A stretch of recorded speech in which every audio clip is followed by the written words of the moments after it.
কর্মী হিসেবে সরকারি ব্যবস্থাপনায় মালয়েশিয়া যাওয়ার সুযোগ থেকে বঞ্চিত হওয়ার সম্ভাবনা দেখা দিয়েছে গাইবান্ধা চর অঞ্চলের মানুষের। গাইবান্ধা জেলার সদর উপজেলার সুন্দরগঞ্জ ও সাগাটা ফুলছড়ি উপজেলায় নদীবেষ্টিত বেশ কিছু দুর্গম চর রয়েছে।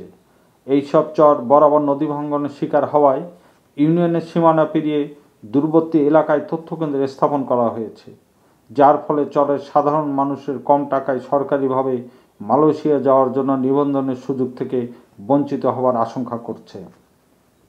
গাইবান্ধা সদর উপজেলা মরল্লাচর ইউনিয়নের তথ্যকেন্দ্রটি কামারজানি একটি বাজারের দোকান থেকে কার্যক্রম পরিচালনা করছে, যেটি বেশিরভাগ সময় বন্ধ থাকে। এই কেন্দ্রের উদ্যোক্তাদের বিরুদ্ধে নিবন্ধনের জন্য অতিরিক্ত অর্থ আদায়ের অভিযোগ এলাকাবাসী ও মালয়েশিয়া যেতে ইচ্ছুক ব্যক্তিদের।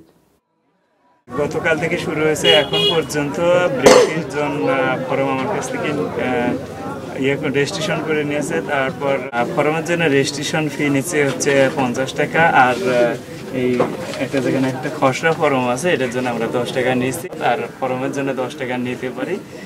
যদি কোনো কাস্টমার দেয় ভালো কথা, যদি না দেয় এখানে জোর করা যাবে না, জাস্ট এই ভিত্তিতে আছে। তো অনেকেই দিচ্ছে না, কিন্তু তাদেরকে আমরা ফরম থেকে বিতাড়িত করি নাই বা ফরম বন্ধ করি নাই, তাদেরকেও ফরম দিয়ে দিচ্ছে, তাদের রেজিস্ট্রেশন চলছে। আমার নাম মোহাম্মদ মুক্তার হোসেন, আমার বাড়ি হলো রসুলপুর চর। যখন আমি শুনলাম যে এই বেতন ঘটনা মালয়েশিয়ায় লোক নিচ্ছে আর কি, অথবা এই ধরনের পরে শোনা তারপরে ইয়াতে গেছি, আপনার হলো ইন্ডিয়ান পরিষদে গেছি। তারপরে ইন্ডিয়ান পরিষদে যাওয়ার পরে যে ফর্ম নেই, এখন ডেট ওভার হয়ে গেছে, এটুকু আমি জানি। তারপরে আমি রিটার্ন হয়ে আসি আর কি।